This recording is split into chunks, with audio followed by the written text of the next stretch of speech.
Welcome back to another episode of The Canon. I'm your host, Terry, and today we're doing another Oscar category breakdown, and today we're looking at Best Supporting Actress, starting off with Mary J. Blige and Mudbound. Mudbound I have not seen yet. I heard a lot of good things about it, and it's funny, the one that's most available, that's the one I haven't seen. I don't know, I guess you just put it off when it's so easy to watch, but either way, I haven't seen that one yet.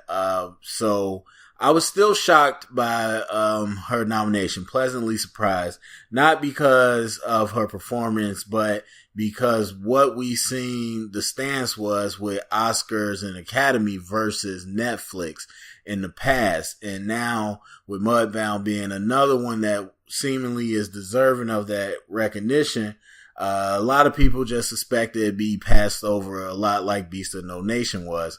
However, it received a lot of love this year, which was surprising all around, and particularly in one of the major categories, supporting actress. So, and you know what? A couple people I talked to that did see it didn't think she was the best part in it, but leading up to nominations, more the widespread buzz was for Mary J. Blige. So I wasn't shocked that she got nominated, but again, I was pleasantly surprised just because of the whole Netflix thing, and I'm looking forward to seeing her. I know I've seen some still images and whatnot, and it looks like this movie in general really seems impressive.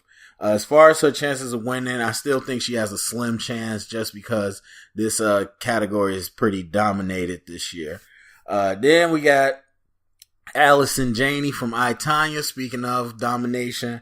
And really, the buzz going into I, Tonya, because that was the one that I saw a little later, the buzz going into it was that she's probably going to win. And so I went into the movie with a certain level of expectation.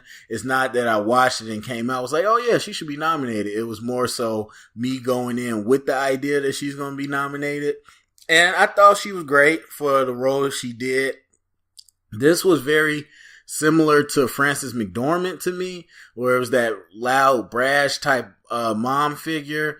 And I personally wouldn't have watched that on the first watch and say she's going to get nominated, because I didn't, that foul mouth I didn't think that was the type person they would, or type performance they would nominate, but that seems to be the trend this year. So, after watching her, I definitely thought she put a lot of work into it, and it was central to the story at the beginning to kind of see how I, Tonya started off.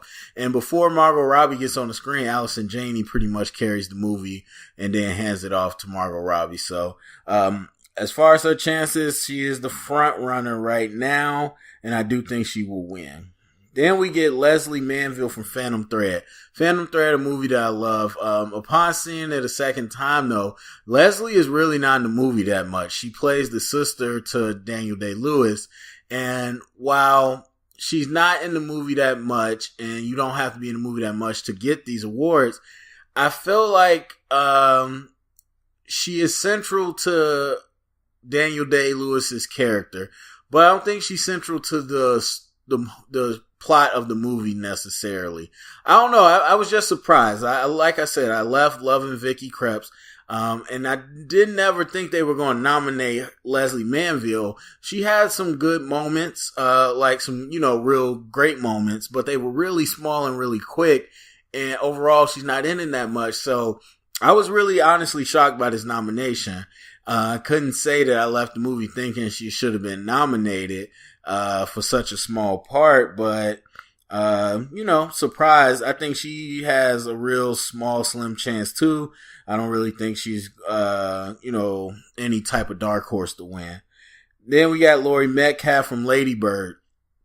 Another one where I left the movie and I was like, okay. I like their dynamic back and forth, but it's tough. It's real tough, and it really depends on the year. This year, you just didn't have any brash performances. I mean, as far as a high level of difficulty or anything, it was real more so like people playing real people in everyday life. So that when you get that, it makes sense that these people got nominated. But when you're going into the movie, you kind of have ideas of the past of what a supporting performance is, a best supporting performance. And I don't know, it just wasn't that this year. But I thought she was good.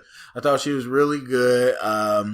She played frustrated very well. And so that, but I wasn't shocked because all the love Lady Bird was getting, I figured she'd get nominated, and she is the dark horse right now to Allison Janney. A lot of people saying they're split, but I think Allison Janney is the clear favorite.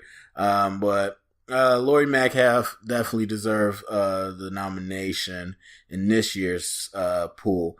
Then you got Octavia Spencer. Much like I talked about with Denzel and Shreep, she's at a point she's just getting nominated for stuff. I said in my reactions, I still feel the same way. She was not as good as she was in Hidden Figures. And even in Hidden Figures, I didn't think she deserved a nomination. And so the fact that she got nominated for Shape of Water is kind of just, what they do. I thought she was really good in the movie, but I didn't think it was anything special. Okay, so after saying all that, looking at this list, some people that I would take out.